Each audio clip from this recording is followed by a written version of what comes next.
All right, everyone. I'm joined by Tom Haberstroh today. Tom, thanks so much for joining me. How are you? I'm doing great, Joe. How are you? I'm doing fantastic. I'm super excited about this podcast because you wrote an interesting article the other day on your Substack, The Finder. And essentially what it was breaking down via analytics about team success, the best and worst sports cities in the country. I think you had 25 of them on the list, and we'll get through some of the specifics. But as you guys know, I recently moved to Charlotte in the past year or so. So like Tom, a fellow Charlotte resident, I was very upset, but not surprised to learn that Charlotte in your rankings was the worst major sports city in the country. But before we get into like the actual cities themselves, let's go through like what went into the rankings and then we can talk through some cities. Yeah. So Joe, I was sitting on my couch watching the news, some like Sports Center or something like that. They announced that Bryce Young was getting benched like week 2 of the Carolina Panthers season. And I was like, there's no way. There's no way. They just mortgaged their future to trade up to get this guy, number one. They've already benched their quarterback, not even through the second year. They're already bailing on this project. And I was like, man, the Hornets have been really rough lately. Charlotte FC has been kind of floundering since they were introduced a couple years ago. The Charlotte sports scene has been wretched. It has been tough since I moved here, I think in 2016. And so I was like curious. I was like, does any other city have as many bad teams, or at least are as bad collectively as Charlotte? And so I was like, you know what? I'm going to look this up. And Joe, when I found that there was no like citywide rankings, like city rankings by sports, I was like, you know what? This is me. I'm going to do this. This is going to be my project here. And I thought it was going to be like, an afternoon of just gathering data, but it turned out to be like a couple weeks of data collection, data crunching. I had to kind of create like a formula essentially that would spit out a number, which I called major, which basically is the metric that I used. And I wanted to see who was the worst team or the worst city, the worst metro area. And then I was surprised to see what was the best one, because I think if you ask people what is the most successful or the king or the title town, so to speak, in America, I'm not so sure they would have picked the team that came out number one. But once you look at the numbers and once you think about it, it makes a lot of sense. So what I essentially did was I looked at 3 different inputs: your regular season success, your postseason performance. Basically, do you make it into the postseason? And then I also incorporated titles won. So I weighted them a little bit differently. I weighted titles won a little bit heavier. So it was like 60%. And then the other 2 were at 20% each. So basically, I wanted to see how you did in the regular season the last 10 years. How did you do in the postseason? How many postseason appearances do you have? And how many titles have you won? And I also, for those listening, you might be thinking, well, it's kind of cheating if you're in New York and you have all these teams. They've, of course, won a few championships. What about the little guys? Well, I did an adjustment so that you couldn't just stack the deck with all these teams. It was basically how well you did per team in your city. And so a team like New York, as we'll get into, didn't perform as well as you'd think, given that they have 11 teams. So I essentially sat down, did those 3 things: regular season, postseason appearances, and then titles.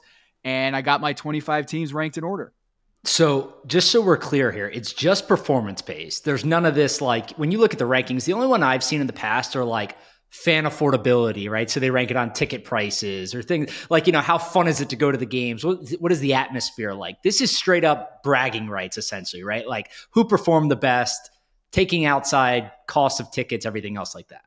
Yeah, totally. And I was at ESPN for a decade, and one of the big projects at ESPN was the ultimate standings. And basically they incorporated some of those secondary statistics. So like affordability, there was all sorts of different metrics that went into that I did not take into account. The affordability of the tickets, the fan community relationships with the team, all sorts of secondary markets that I just didn't get into. I strictly looked at performance, and I also looked at performance dating back the last 10 years. And that's important because I think sometimes people are like, yeah, my city won, 50 years ago and we were a dynasty back then. That's not incorporated. I'm like, nah, man. Like there's like the San Antonio Spurs won the title in 2014 in the NBA. And that feels so long ago. Kawhi, Tim Duncan. I just felt like 10 years was a good starting point. And I also, within those three pillars, regular season, postseason, and titles, I also broke it down into three different time periods. I looked at your 10-year time span, your 3-year time span, and also your most recent season. So it's not just looking at, how well have you done in the last 10 years. It's also incorporating your last season performance, your most recent, and your last 3 years as well. Yeah, and it's interesting too to see some of the things that go into it around population size, which we'll get into. But let's start with Charlotte. Charlotte came in last. This is no surprise at this point. We already mentioned it. Talk me through Charlotte's ranking and why they ranked last. 5 playoff appearances in 22 seasons. Think about that. Citywide over the last 10 years. The MLS team, Charlotte FC, which just came into existence just a few years ago. Then you incorporate the Charlotte Hornets and the Carolina Panthers. They have no titles over the last 10 years. The Charlotte Hornets and the Panthers, with Charlotte FC, just 5 postseason appearances in 22 years. When you look at that, that ranks 23rd among all 25 cities for the lowest postseason percentage. Then you look at the regular season percentage, which is actually worse. It ranks dead last. Collectively, over the last 10 years, Charlotte as a city has a .437 win percentage, but that drops to .364 in the last 3 years, and even further in the last year. Charlotte Hornets plus the Panthers and Charlotte FC collectively have a win percentage of .287 as a city. And so when you incorporate the lack of titles, the just 5 postseason appearances out of 22, and then the collective just disaster of the regular season numbers, especially recently, Charlotte comes out last with a 2.8 major score. So it's basically out of 100. They come in at 2.8, which is by far the worst in all of in all the cities. And it's just like, the Hornets have never made it to the conference finals. The Panthers, while they've done fairly well in the Cam Newton era, that's a long time ago. And so Charlotte as a city, it has been tough. They deserve these teams, but it's been rough over the last decade. So I actually don't think Charlotte is probably totally surprising to people given just the current state of things, right? 10 years is a long time ago to your point, and you kind of forget about some of those the Panthers Super Bowl run. Most people outside of Charlotte forget about that already because it feels so long ago, and the current state of sports today is just so bad that it makes a lot of sense. One of the ones that surprised me though is you only ranked 25.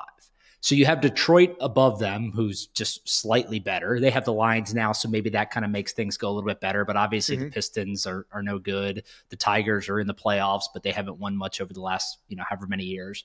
But the slot right above them, number 23 on the list, so they call it third worst sports city in the country, is Chicago. And Chicago is a massive sports city. I mean, they have 6 different teams: the Bears, the Bulls, the Cubs, the White Sox, the Blackhawks, and the Chicago Fire. Now, the Bears haven't been good in a while. Maybe that changes with Caleb, but the Bulls haven't been good. The Cubs won, I guess, the most recent championship in 2016, which, to your point in your article, feels like it should be worth 1,000 points rather than just what it was. I'm a Red Sox fan, and Theo Epstein, whatever he did in 2004 felt like a billion titles or billion World Series. So I get it. Chicago's probably but we beat the curse of the Billy Goat. Come on now. Yeah, but then you have the White Sox, right? And the White Sox, I mean, historically are literally the worst team in baseball history this year. So, and that doesn't seem like it's getting any better considering the ownership group. The Blackhawks, I think, are surprising because they won 1 title in your ranking over the last 10 years. But I think most people kind of thought of them as this dynasty of sorts where they were winning multiple times, but they haven't been good in a long time either. And then you have the Fire, right? So for such a big city, Chicago is so far down that list. That really surprised me. Yeah. Chicago, they have 6 teams. They're the worst sports city with that many teams. And I should have mentioned this up top. What is the qualifier for this? How do you get to be one of the top 25 here. And what I did was I basically looked at the 5 big sports, MLS included with the big 4. And I wanted to, draw the line at if you have 3 teams or more in those 5 leagues. And so that, like, self-interestedly, that is where the Charlotte line is. So I wanted to see, I was like, I want to know how bad Charlotte is compared to the rest of the cities in America. What cities would you be leaving out by doing that? Like Las Vegas? Like what else? What are we talking about here? Yep. Las Vegas would be out. There's a few cities that don't have don't 2, qualify. basically. Portland is another one. Okay. Columbus, some of the MLS teams that you would think like, oh, they've had a lot of success. Well, they don't qualify in this because they don't have at least 3 sports teams. So like I think that's fair. I think that's fair. Yeah, I kind of felt pretty good keeping in something like Nashville, keeping in Cincinnati. These cities have 3 plus in their metro area. That's another thing, is like, what do you constitute as a metro area? I looked at Wikipedia, had this really good list of major sports cities and all the teams in those metro areas with the population size. And basically, like, the Bay Area in California, Oakland, San Francisco, and San Jose, they're all incorporated into the same area, which you can quibble with Washington being included with Baltimore. I did that in this because of the DC metro area. But basically what it comes down to is what you think of as a major city in America. How do their sports teams do? And Chicago, like you said, it's so weird to think of Chicago, given the rich sports history. Pop culture wise, I mean, think about the Bears with SNL. And of course you got Michael Jordan and the Bulls, and the Chicago Cubs, even though they hadn't won a World Series, you had so much why am I not pronouncing that word?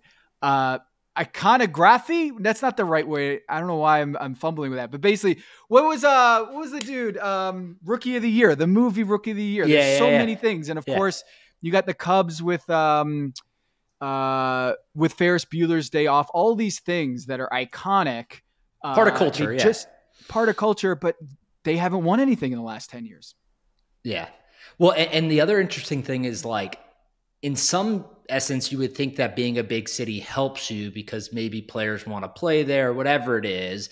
But like in salary cap league, it's really all comes down to money. Like, a lot of the players just want to go wherever they're going to get paid the most money. And like, sure, Chicago maybe will be able to give you that, but it doesn't really give you a leg up unless you're the baseball team. But the baseball team, specifically the White Sox, aren't spending anything more than anyone else is spending. Yeah. So it's like the major city thing doesn't play a huge role in this outside of having more teams, I guess. But like the other thing is, if you go down that list, so you have Chicago at 23, but even the next one up, like Phoenix, that's surprising too, because if you think about the last few years, the Suns had a deep run and the Diamondbacks had a deep run also going to the World Series. Now look, the Coyotes, they're done. They literally left town, so they don't count.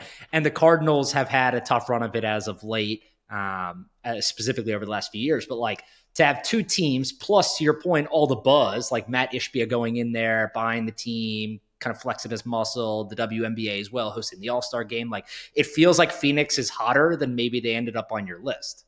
Yeah. So my buddy from Phoenix texted me after he saw the list, and he's like, that's brutal. If we're lower because of an MLS team, that's unfair. And I'm like, I get that argument. One thing I did do in this was I didn't weight the leagues by the size of the league. So you might argue like, hey, a Super Bowl win should matter more to a city than an MLS, championship. And that's fair. And I get that's that. fair. It's a fair rebuttal. It's something I might incorporate the next time I do this. That an update or a refresh, I might consider doing, extra weight for the proportion of that team, or at least that at sports. So NFL might get a little bit more weight compared to MLS. And the other thing I did that maybe I'll think about for the next round of this is give your credit for deep postseason runs. You talk about the Suns, who lost to the Milwaukee Bucks a few years ago in the NBA Finals. in 2021, should you get rewarded for a finals appearance or a World Series appearance like the D-backs? And I think that might be something to consider, is giving a little bit of a bump, a little bit of a bonus for going and reaching to the final. If you win the pennant or if you win your conference, you should get a little bit of a boost. But if you look at it, Phoenix is 20th in all three categories. So their regular season win percentage, their postseason appearances, and their titles, they're ranked in the bottom 6. So Phoenix definitely feels like they should be higher. That was one of my big surprises, like you said. Yeah, and then you have Nashville at 18. So wait, let's go through the list. And even though we won't touch on all of them, I want to just say them in case someone lives in this city and they're curious where their city's at. So you had Phoenix at 22, Cincinnati at 21, Washington, Baltimore at 20. Oh, that's an interesting one because you have 7 teams there by combining them. So you have the Commanders, the Ravens, 2 NFL teams, Wizards, Nationals, and Orioles, 2 MLB teams. You have the Capitals and DC United MLS. Okay, so what's the deal? Let's go through this one because that's a huge city with so many teams that I wouldn't have expected to be that low given how many teams you gave them. Yeah, so the Wizards just have been awful. They're awful, yeah. The Wiz are going to whiz. They had Bradley Beal, the John Wall era, and it's been downhill ever since they kind of peaked and John Wall got injured. So the Wizards are really anchoring this rating here. And the Baltimore Orioles, my next door neighbor here in Charlotte, is a big Orioles fan. And I was like, DC got hit hard in this rankings because of the, but they could have been a lot worse if they didn't have the Ravens and the Orioles. And he's looking at me, he's like, man, the Orioles haven't really done anything though. They're always considered the next up and coming team, but in terms of putting it all together, they just really haven't done as well as you'd think. And so, DC with the Ravens, again, they're not getting a bump for making it to a Super Bowl or having a deep postseason run. So they also have the Commanders next to them. So that's like, with Dan Snyder, that automatically deducts a few points. Exactly. They're the Wizards of the football, or which one is it? My DC buddies who always text me about just how awful their sports teams are. They nodded along as they saw this. Rounding out the bottom 6, so 20th is Washington and Baltimore as a metro area. Then there's Cincinnati, Phoenix, Chicago, Detroit, Charlotte. Really, if you're going to tier this out, I think Detroit and Charlotte are just in the bottom tier. Those two, cities have had a really rough go of it. And then kind of those Washington, Baltimore, Cincinnati, Phoenix, they kind of bunch up together. But really, the next tier around the halfway point, there's a lot of, just a lot of teams that are on top and congestion of teams that are not quite bad, but just kind of in the middle. Okay, so that's 20. We'll call it, the bottom of the list, essentially, from a tier perspective. Now we're moving up a little bit, if you want to call it that. Minneapolis, St. Paul is 19. With no titles over the last 10 years, but 7th out of 25 in regular season score. Vikings, Timberwolves, Twins, Wild, and Minnesota United in MLS. And then you have 18 is Nashville. That surprised me a little bit. Is it because of hockey or MLS? Yeah, it's not because of the football team. I'll tell you that. Yeah, I was running through my head. I'm like, it's not the Titans. Yeah, they're helped by kind of, and this is the argument my buddy was saying is should your MLS team get the same amount of weight as the NFL team? And I hear that they're getting a bump from that. So I think when you look at Nashville, it's a city that I think a lot of people clump in together with Charlotte, where they're it's an up and coming city. A lot of young professionals are moving there, a lot of excitement.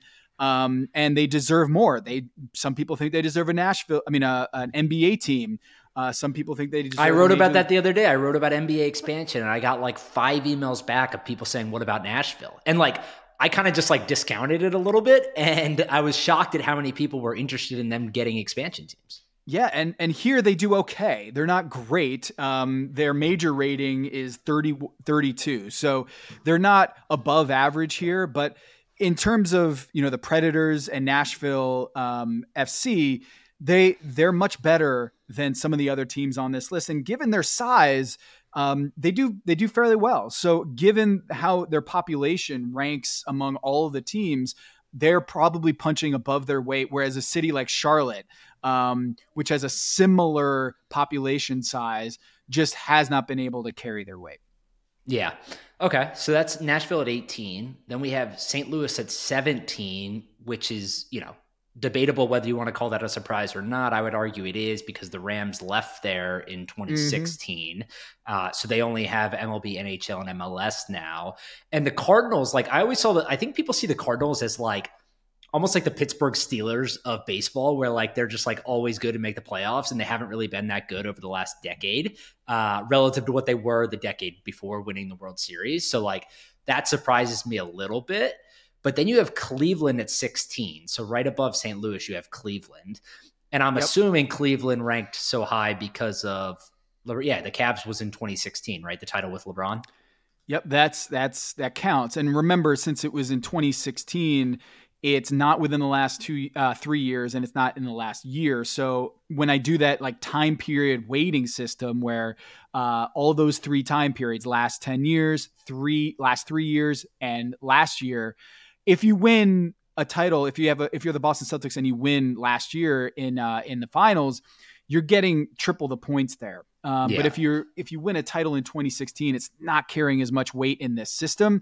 And when you look at it, the Guardians are much better, I think, this year, but they just don't have the titles to compete with some of the other teams. This guy I played golf with a few days ago, he's a big Pittsburgh guy, and he's like, why don't we have an NBA team? The Cleveland has an NBA team, and they couldn't win a title for 3 decades or whatever it was. There was a huge drought in Cleveland, and I understood because Pittsburgh as a city has supported its teams through thick and thin, and they've done really well compared to Cleveland. And this study points to Pittsburgh at 10 compared to Cleveland at 16. So I can understand Pittsburgh fans clamoring for a black and yellow NBA team, just like their other 3 teams. Yeah, I that was another city where people responded and said Pittsburgh deserves one, which to your point, I get. They support their teams. If you look at the Penguins, I think when they got purchased a few years ago by Fenway Sports Group, I remember reading a stat at the time where they hadn't had below 95% attendance in more than a decade, even when the team was terrible, right? So to your point, they show up. My thing is specifically with the NBA, would you rather go to a market like Las Vegas and Seattle, even if you have to rearrange the divisions and conferences a little bit, where they don't already have 3 or 4 major sports teams versus a Pittsburgh? And I think we all know that's kind of leaning that way, but it's a fair argument to be had of what is more important, an existing sports culture or people who are clamoring for a professional sports team? Well, Joe, there's another angle to this, which is the NBA in terms of attracting star talent is much different than in football, right? So in football, one player can only do so much. One player can't play defense and offense. There's no Ohtani that is in football. Whereas in basketball, one guy getting one stud can make or break your franchise. And how is Pittsburgh going to attract that star? It's not. No one's going to be – LeBron James isn't going to be picking up and moving to Cleveland unless he's from Cleveland, And so that's the same thing with Pittsburgh is, I think Jeff Capel over at Pitt has done a great job with the program, given the talent that they have, but it's really hard to compete in the ACC and in the NBA from a basketball perspective when your city just doesn't have the same sort of association with star power or, the marquee market. So I get it. With a city so steeped in tradition and culture with their sports teams, they probably deserve an NBA team based on that, but not based on can they attract a star talent over a market like Las Vegas. I think NBA players are going to Las Vegas 100 times out of 100 compared to Pittsburgh. Yeah, same money, equal money, you're going to Vegas for That's sure. Right. Okay, so that was 16 Cleveland. We're still towards the bottom half of this list. We're nearing the middle, but towards the bottom half. Number 15, you have New York. And this is a fun one because New York has 11 teams. I imagine 11 is the most of anyone on the list. I haven't checked, but Yes. Well, let's say it is, because they have the Giants, the Jets in the NFL. They have the Knicks and the Nets in the NBA. They have the Yankees and the Mets in baseball. They have the Rangers and the Islanders and the Devils. So they have multiple teams in all 4 major sports. And then they also have 2 MLS teams, the Red Bulls and New York City FC. And they're still 15th despite that. Yeah.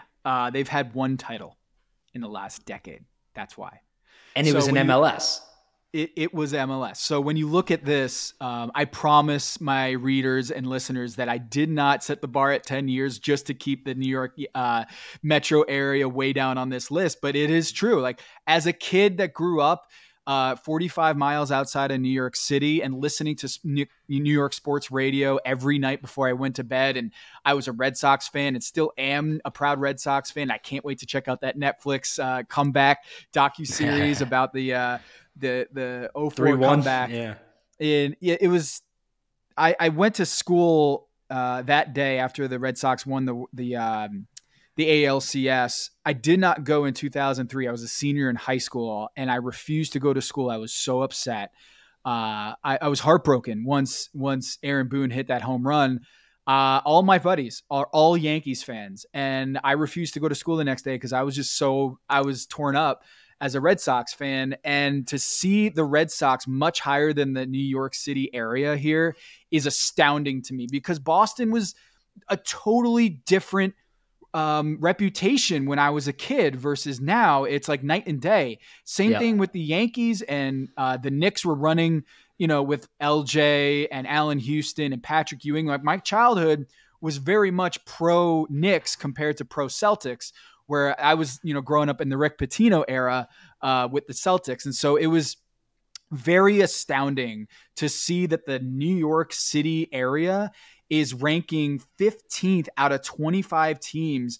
They have 11 teams, like you said. They rank 10th in regular season success. So they're top 10 in regular season success, Joe. But they really are dragged down by their postseason success and their number of titles. Of course, they're helped by, getting that MLS championship. But outside of that, the Yankees, the Mets, of course, can turn things around here, and the Mets are a great story. I'm rooting very hard for them because are they a great story?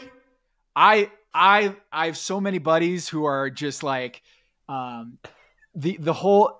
I don't know. Let me give you some background. I'm a Yankees fan. Yeah, please do. I want to hear this. So the reason I say that is because I was literally messing with someone this morning, and we're filming this on what's today, Thursday, right? So they just got back to the championship series, and everyone's calling them like a Cinderella story. They're all like, they were out of the playoffs. They had the second worst record in the division, like all these things. And I'm like, they literally have the highest payroll in baseball. They broke a record. The amount of money they're spending is more than any team in the history of baseball has ever spent. Spell me the story of Cinderella. Like, I don't care if you couldn't figure it out and now you're figuring Cohen, it out. Is it not a Cinderella story? It's not a Cinderella story. I don't care what their record was. How much did you spend in baseball? They broke a record. They should be there. Steve Cohen was certainly expecting to be there, and now they're there. Yeah, I hear you. I just I look at the New York Mets as kind of the little brother of the New York Yankees, and so I'm kind of the underdog in me wants that storyline.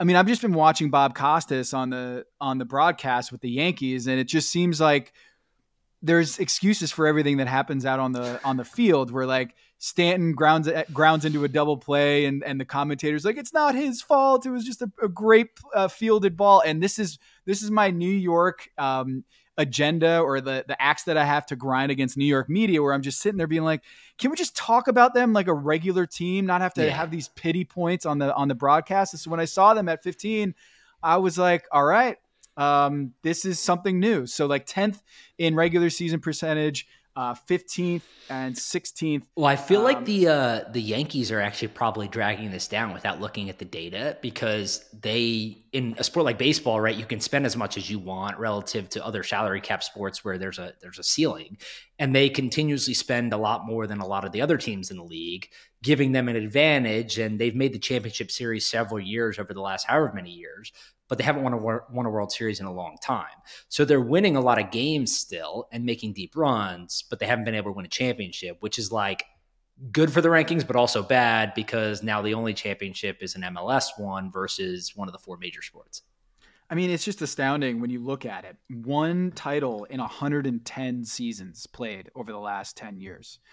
So if you look at it, 54 playoff appearances in those 110 seasons amongst the 11 teams in New York City area. So that's 1% of the teams that every season have won the title. And then if you look at just making the postseason, 54 teams have made the postseason and only one have been the last team standing. And so that's the 2% chance of winning a title or 2% success rate after making the playoffs. So you're already in the picture. You're halfway there. And so that really tells the story of the New York sports scene over the last 10 years. And if the Mets and the Yankees don't win the World Series this year, that's the story. Good team, not all-time great. Yep, totally agree. Next on the list, so that's 15. Next on the list is the Bay Area. So you have 7 teams here, the 49ers, Raiders, who obviously left in 2019, but I assume you're counting the first part of those years. You have the Warriors, the Giants in baseball, the A's in baseball, Sharks and Earthquakes in MLS. So this is interesting because New York is right behind them with 1 title for an MLS team. And then Bay Area is right in front of them with 5 titles. Obviously, the Warriors won 4. And then I actually forgot about the Giants winning in 2014. They just made the cut. Yep. They just made the cut. So what that makes me think is that the Warriors were great and all the other teams kind of sucked. Yeah. Right? Like, how else are you 14th, but you have 5 titles and 7 teams? Now, the Giants have been okay. When you look at the Warriors, though, they lead the day. Steph Curry is basically keeping this from being a bottom 5 team. That would be interesting is if you took out the Warriors, where would they look on this list? And now remember, the Warriors have had some down years recently when their guys have gotten hurt. So, if you look in 2020 during the lockout year, they won 15 out of 65 games. They've had some down years where they get, just basically reload with injuries besetting the team.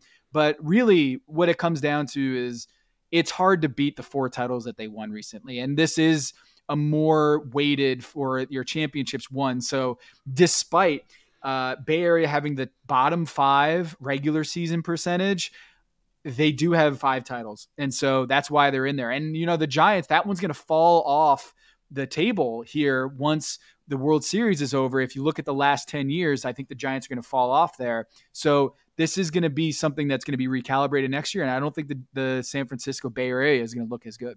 Won't be as high, yeah. So they're 14, and then if you go up 1, you have Seattle. Seattle is sort of surprising to me. They have 2 championships in the last 10 years, but those were both in MLS. But one thing you wrote in here that I thought was really interesting was about the Mariners. Like the Mariners are like slow and steady. They just win a bunch of games. You said they have a better record over the last 10 years regular season than the Phillies, Giants, Twins, or Mariners. Yeah. Or the Mariners, are better than the Giants, Twins, or Phillies. It's wild. I never would have seen that coming, but they've just been consistently good. But they just haven't been able to put it all together, make the postseason, or at least win a World Series over that time. So the Mariners were really helped in the regular season score. But wait, what year was the Seahawks Super Bowl? Let's see. The Seahawks Super Bowl, that was in let's see. They must have just missed the cut, right? 2013. Yeah, they missed the cut. So it was right as a long time ago. Last one before. It was 11 years ago. So if you include that, if you go last 20 years or last 15 years, these rankings do change a little bit. Of course, but right we're now, not doing that. We're not doing that. They're out. We're not doing that because we want to keep New York and your teams, Joe.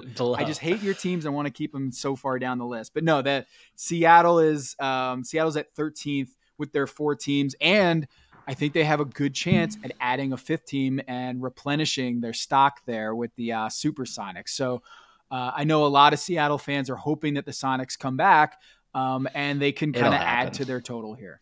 It'll happen. So Seattle's 13. Now we're basically halfway up the list now. We have Toronto at 12. Raptors, Blue Jays, Maple Leafs, Toronto FC. The Raptors won in 2019 with Kawhi, which was obviously huge. The MLS team won in 2017, so that's why they're there. Philly is 11.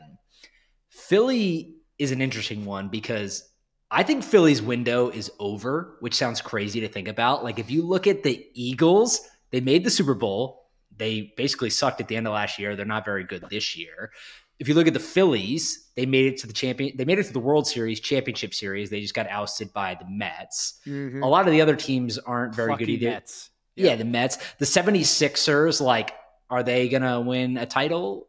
My guess is probably not. They have one of the best players in the league, obviously, in Embiid, but like they'll be up there, but are they going to win? I don't know. It feels like Philly should have outperformed how many championships they actually have, right? Like they have one in 2017, but they've been so hot over the years where I would have just assumed that they would have been higher because of how much winning they've done.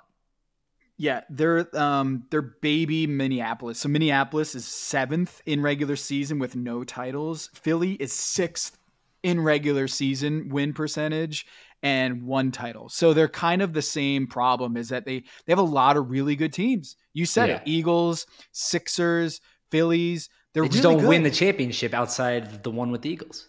Exactly. And I guess ask yourself this as a fan, do you think like, are you cool with that? Yeah. Do you feel good as like a Dallas fan and a Philly fan? Do you feel better as those teams, or would you rather be, a team that wins championships but has like mediocre regular season, like they overachieve in the postseason? I think fans would want to overachieve rather than underachieve. Get your hopes up. As a Giants fan, they won 2 Super Bowls, 2007, 2011. I wouldn't trade that for anything. And like part of me thinks, right, like the regular season success is amazing because there's so many more games and you're having fun and you're going to playoff games and it's every single year. But like winning those championships is unlike anything else. And I wouldn't change it for anything. Like even though the Giants have sucked for 10 years now, that's okay with me. Like if they win again, that's awesome. And that's why I always laugh at when you see these teams go and trade players. I'm trying to think of a good example now, but it happens all the time in sports, specifically in MLB, where they'll like trade their entire farm system for one player that they think can help them win a World Series. And if you do it, it's totally worth it because it doesn't matter. You can suck for the next 10 years. Your fans will forgive you as long as you bring them one championship. Yeah, I think the biggest example of that is Kawhi Leonard in 2019, where they were winning a lot of games with Kyle Lowry and DeMar DeRozan. And then they were like, you know what? If we can get Kawhi, we can win a championship. We just need to trade DeMar and a bunch of picks and get Kawhi. Yeah. They did it. And then they parlayed that 1 year into a championship. And so that's kind of what you're getting at, is like, if you have a shot, go for it. And that's what the Mets are trying to do, is like, all right, we're going to pay a bunch of money, bring in Francisco Lindor, a bunch of pitchers, and see if we can do this. And they might, like Philly, not make it to the finish line. So we'll see. But certainly I think Philly ranking ahead of New York. New York hasn't had success in winning titles, and neither has Philly, but Philly is 6th in regular season win percentage, whereas New York checks in at 18th, and that's the big difference. Okay, so they're 11th. People can argue about that if they want. Pittsburgh is 10, which we talked about a little bit before. Atlanta is 9. I think Atlanta is a very underrated sports city. Not necessarily from a winning percentage, but if this had like a fun calculation, I think it would be up there because you have Mercedes-Benz, which is like an awesome venue, and you get all these other games. Like you got the Super Bowl, you get the college football playoff. They do a bunch of other games there. They obviously have the MLS team that sells out all the time. But then the Braves have the Battery, which is like that new like real estate development outside the ballpark where you can like do shopping and eating and drinking and all these different things. So I think although they haven't really, the Braves won in 2021, but the Falcons have been kind of the Hawks have been I think Atlanta is still like kind of an underrated from a fan perspective. Underrated. And like, remember this season, the baseball team had so many injuries. I know they got Chris Sale, and it hurts me as a Red Sox fan to say that, but they overachieved this year. I don't think anyone expected that the Braves would be as good as they were this year. And of course, this is a team that won the World Series, and, now they made the playoffs, but they didn't, obviously make it very far. But when you look at the Braves' success and the fact that they, had TNT and Turner broadcasting, and all basically the Braves are a national team in some sense. This is a this felt right. Is Atlanta was a top 10 team, and of course the Falcons haven't been very good over the last 10 years, but they've, when you look at the Hawks, they haven't been good, but they've been putting out a lot of regular season successful teams. They just haven't gotten to the big one yet. And that Mike Budenholzer era with Kyle Korver and Paul Millsap, Al Horford, they were kind of like 10 years too early. But this was Atlanta checking at number 9 made a lot of sense to me. 19th in regular season, 11th in postseason appearances, and 7th in title appearances by their teams. All right, so we got them at 9, Houston at 8 with 4 teams, 2 championships, both from the Astros. So that makes sense. Denver is at 7 with the Broncos, Nuggets, Rockies, and Avalanche and Rapids. They have 3 championships, 1 from 3 different teams, the Nuggets, Avalanche, and Broncos. Denver's a cool one because they're a relatively like smaller population-wise city for that. They kind of like punch over their weight a little bit with 3 championships in the last 10 years. That's pretty awesome from a fan perspective for a city like that.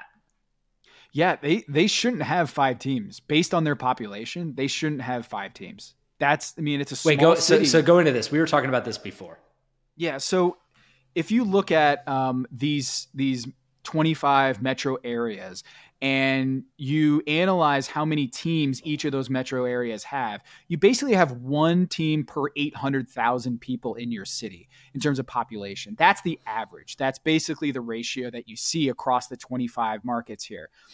The Denver metro area clocks in at 2.3 million people, according to the Wikipedia census data.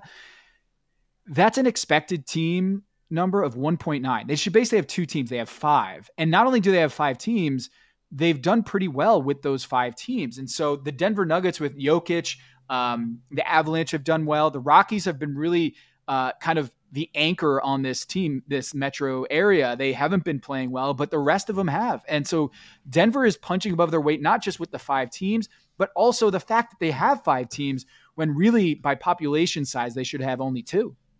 Yeah, I want to pull up your list because so you have the Denver has more teams than they should, and cities that don't have enough teams. You have New York could have how many? 17? Yeah. So New York has 11, and based on population, they could have 17. Los Angeles has 10, and based on population, they could have 13. Yeah. So the New York market is underweight by 7 teams, basically. They have 11 teams, but based on their 21 million people in their metro area, they should have something like 17, 18 teams. So what would that be like? 3 per league and sometimes 4. So NHL, they have 3 teams. They could add an NBA team, add a Major League Baseball team, add a football team. I don't know. You're the expert here. Do you think New York could support another 7 teams in its metro area? I mean, 7's kind of ridiculous, right? Like maybe if we're talking. What sport do you think could support a 3rd team? It would be NBA, baseball, or NFL. Which one do you think they could overflow into a 3rd team there? Oh, so plop one of the NFL teams in Central Park, and you got fans immediately. I mean, the fact that the NFL teams don't even play in New York is hilarious to me, but. New York's big enough to where you could figure it out. Like if you go out on Long Island, I think you could put something over there and it'd be fine if you look at the Islanders and stuff like that. But they got enough. They got enough. They got enough. Yeah. They got 11 teams. That's an insane amount of teams. Think about Seattle, right? Imagine if another NBA team went to New York over a place like Seattle or Vegas or Pittsburgh or Nashville or one of those places. People would be incredibly upset because New York sports fans, while they haven't won a ton, they're spoiled in the fact that there's literally, I used to live in New York. There's games like every single night of the week, the entire year, basically, because there's so many different teams. Now, Denver has 5 teams. They are expected to have about 2. So they have 3 more than you would think based on their city size. Minneapolis has 5 teams across the big 5 here. They have 2.8 million people in their city. So they probably have deserving about a little more than 2 teams when you work out the math. Nashville, Pittsburgh, Cincinnati, and Kansas City all have more teams than you would expect based on that math of 800,000 people per team. So really, Denver is a cool story from a success story, but also just inventory. They have a lot more teams than you'd expect. And I think they've done very well. The Cronkies, of course, running the Denver Nuggets, they hit jackpot with Nikola Jokic, a second-round pick that turned into be one of the best players of all time. And so all he wants to do is play basketball. Yeah. All he wants to do is play basketball. All he wants to do is play basketball and also watch horse racing. And you could really tell. I love the fact that he grew up playing water polo because the way he throws passes and stuff, you can totally tell that.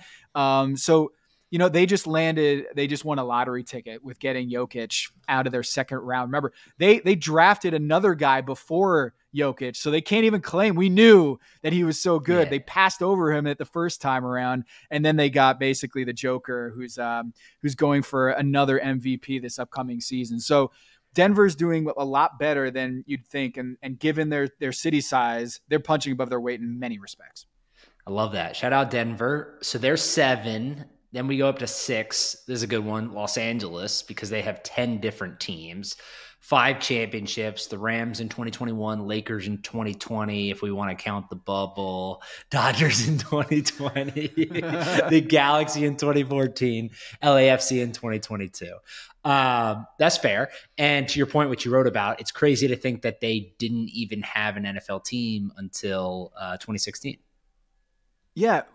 I can't remember, but it was the argument that LA just doesn't care for football. Yeah, there was a lot of things that went into it, but also to relocate, like what happened with St. Louis, the NFL had to pay them hundreds of millions of dollars because they basically left the city high and dry with the stadium and everything. So the Rams don't care now. The franchise is worth ridiculously more money because of it, but there was a few different things that went into it. But it's like obvious at this point that it doesn't really matter if you have that hardcore fan base or not. It's LA. Like, people are going to the games.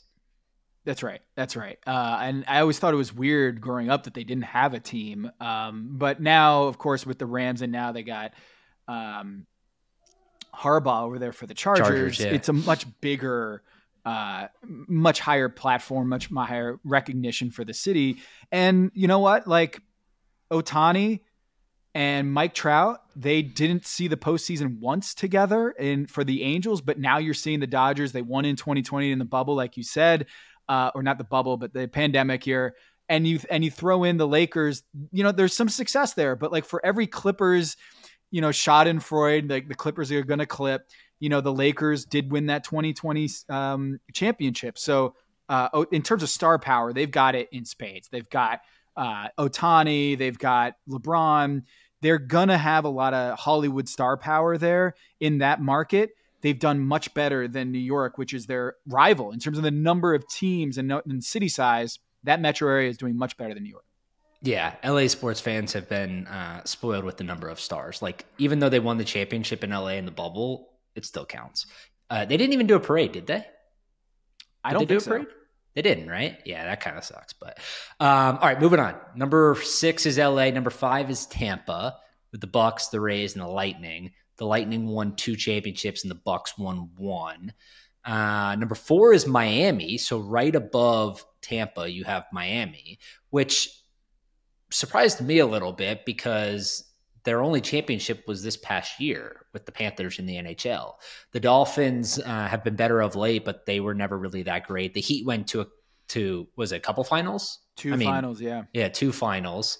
The Marlins are terrible. I used to live in Miami, and you could literally, you did too, I know. And remember the Marlins, like you could literally I would go to games and I would see the Yankees, of course, but I would see, we'd see Ohtani come to town, and like you could sit behind home plate for like $50, which is like a joke. The season opening ticket for a Knicks game is like $250.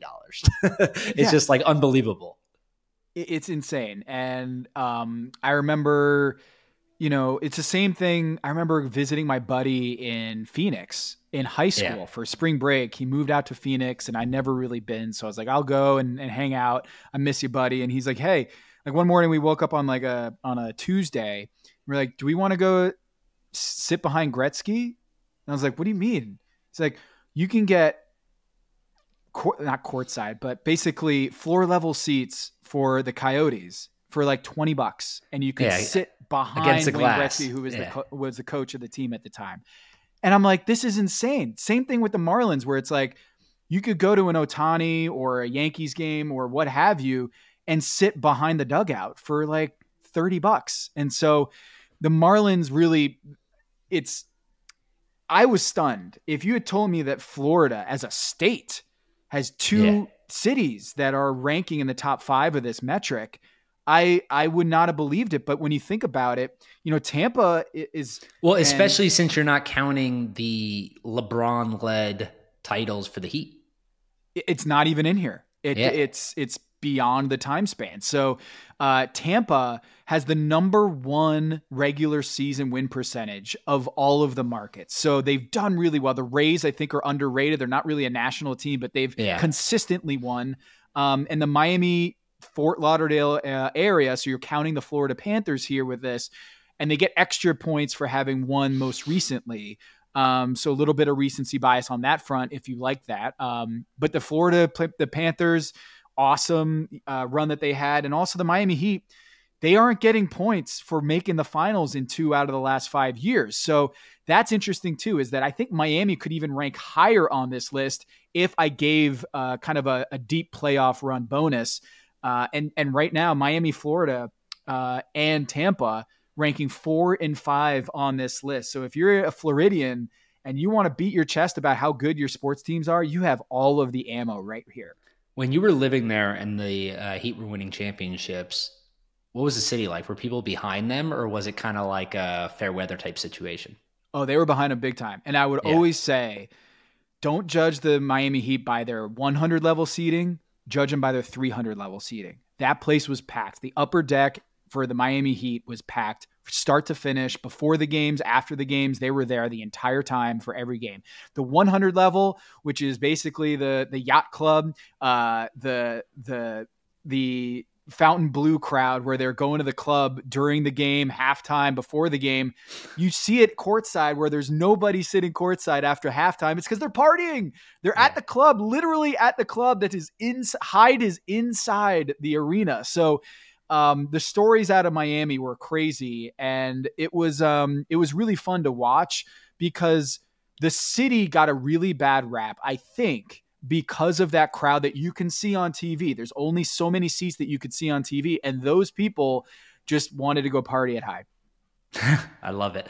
All right, so Miami's 4, Dallas is 3. Dallas is an interesting one, but I would argue actually makes a lot of sense, because they win a bunch of regular season games, but haven't won any championships outside of the Texas Rangers last year in 2023. But like the Cowboys, I think everyone's aware of that.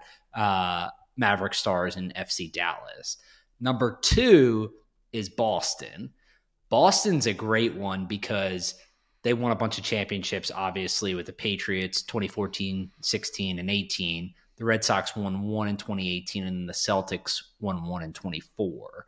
So it feels like those 5 championships with 5 teams, giving more weight to championships, especially recent ones with the Celtics. That's why they're number 2. Man, if you could see my face when I saw number 1 on this earlier edition of these rankings. Yeah, I'm curious if people listening can guess who we left out yet. Yeah, I don't think they can. I don't think they might not. But when you think about it, does it feel right that Dallas would be the title town, or at least the most successful sports city in America? It didn't for me. And when I first ran the numbers, they were number 1 on this list. And then when I looked under the hood a little bit and realized what was driving that outstanding number was because of their regular season success. They were second. They got a 90 percentile regular season score. They were second right with Tampa at 90.3 regular season percentile score. But they only have 1 championship. And so putting them above everybody else felt wrong to me. And so I went back to the drawing board. I was like, what am I missing here? And it's because I think in our heads, and I think as an experience of a fan, championships do matter more than the regular season in our hearts. Like flags fly forever, right? And so I did do a little bit of an adjustment, not because I was a fan or a native of the city that ends up number 1 on this list, but because I do think that titles won should be weighted a little bit more than regular season or just making the postseason. And so Dallas is really interesting to me because they have an 87th percentile score in postseason appearances, a 90th percentile score in the regular season, but they're hampered by the fact that they are 62nd percentile in titles won. Obviously, with just the Rangers last year, and that ranking will fall because the Rangers will be 2 years ago rather than 1 year, and that recency bias will kind of hurt them in a year's time. Unless the Cowboys win this year. Oh, come on now. You're a Giants fan. You know that's not going to happen. It's not going to happen. I think everyone knows that's not going to happen, including Cowboys fans, whether they want to admit it or not. But they symbolize the city, right? Is like they have really good regular season teams, but they can't win it. Yeah, that's 100%. Yeah, that's exactly what I think about Dallas sports. So Boston's 2. Do us the honor. Tell us who's number 1.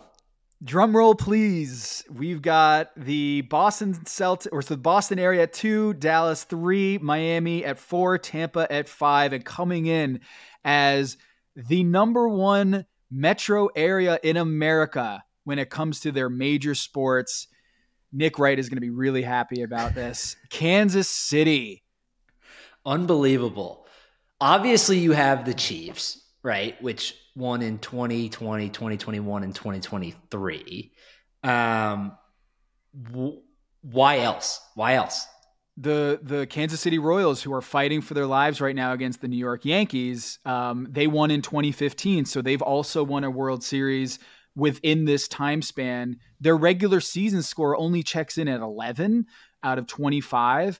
But when you look at their playoff performance, their playoff score ranks 6th, and then their title score is obviously better than anybody else with 4 titles in the last decade with just 3 teams. So when you account for the number of teams, they have 30 possible seasons in this sample, and they've won 4 titles within that.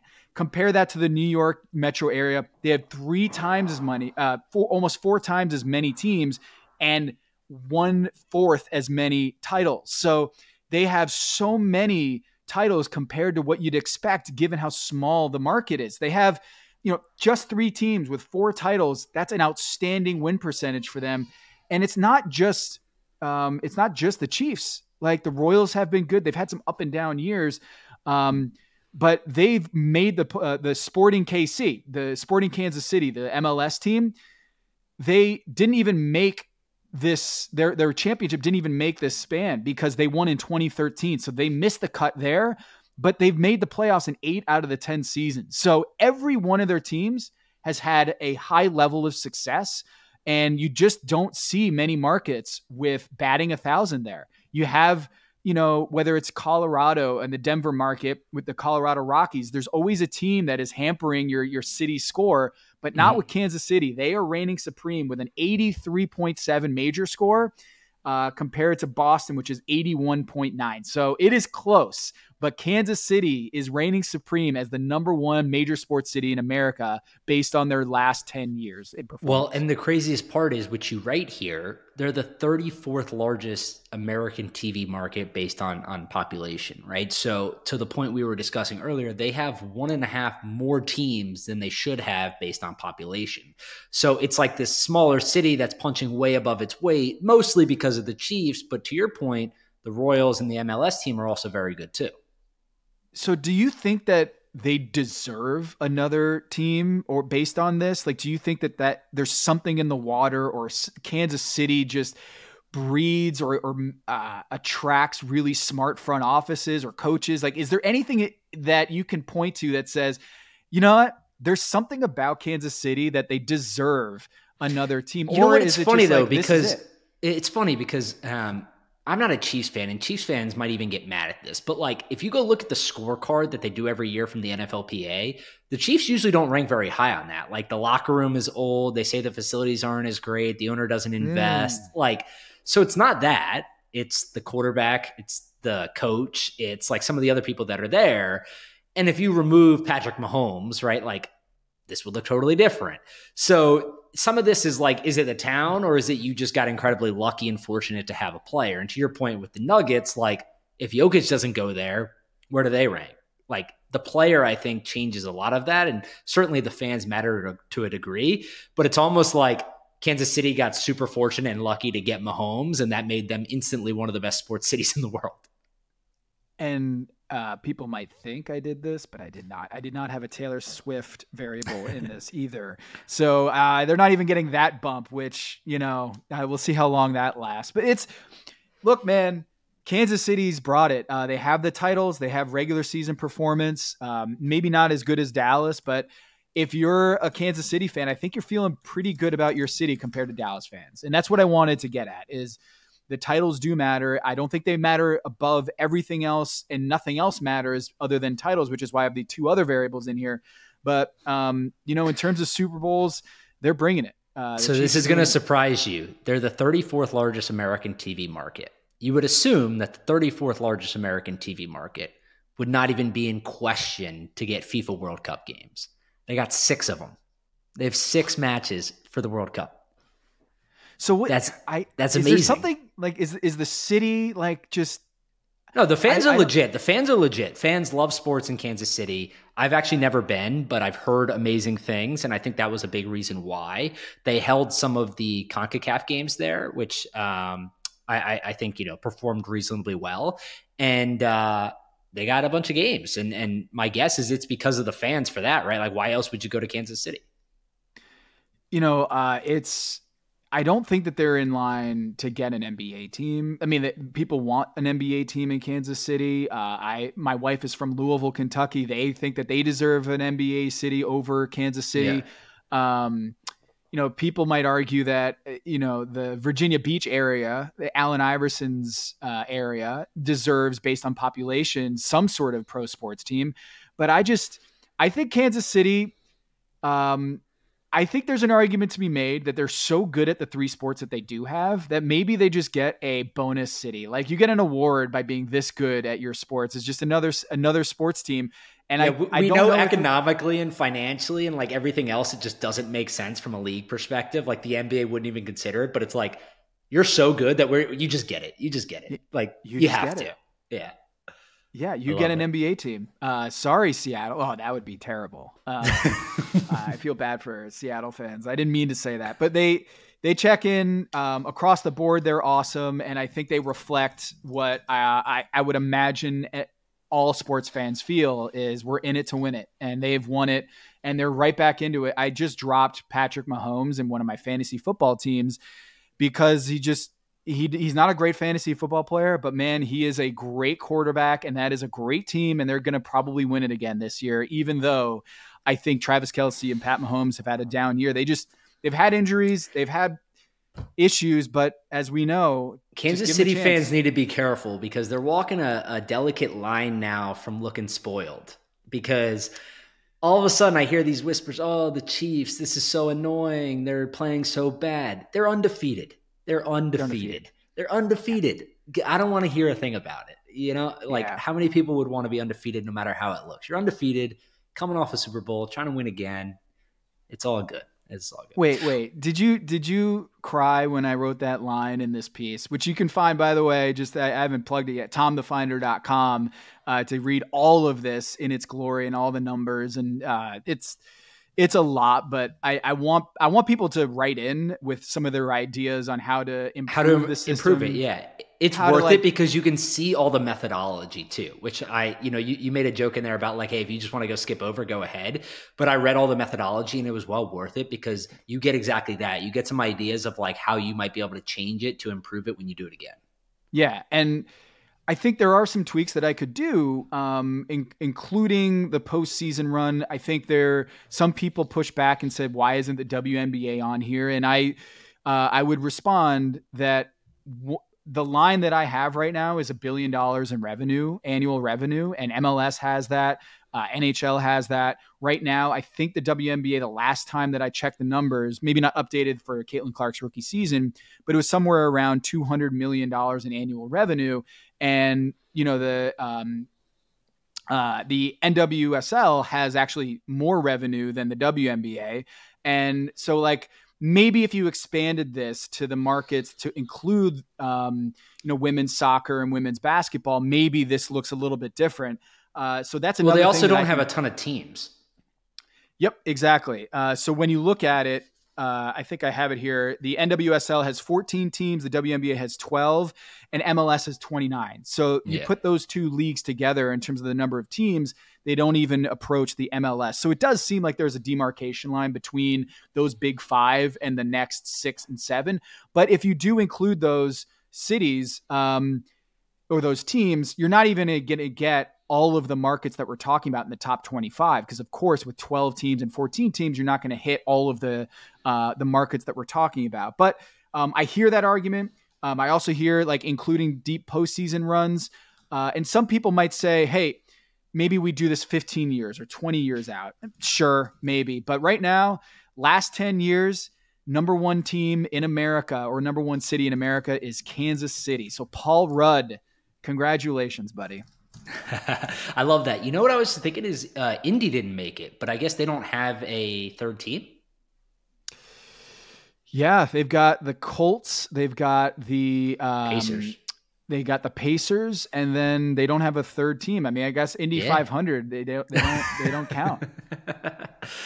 Yeah, I was just thinking in my head, I'm like, yeah, I guess they only have 2 teams, but that's like a major city that I would have expected to rank somewhere. But yeah, that makes sense. All right, Tom, thanks for doing this, dude. Everyone, go check out tomthefinder.com. You can read the whole piece. It's in 2 different posts, but I highly recommend reading it in full, and then you can come back to us with ideas on how to make it better. But this was awesome, and thank you for sticking with us for an hour. And Tom, thank you for an hour of your time. Well, in this last hour, I hope that the Charlotte Hornets have done something amazing and that the Panthers have done an amazing job in turning around the franchise. And maybe by the time we're done with this podcast, they've turned their entire hopes of this city right around. So I'm rooting for our Charlotte city metro area to be much higher in this list in next year's edition. I love it. I wouldn't get your hopes up, but I'm hoping so too. Yeah.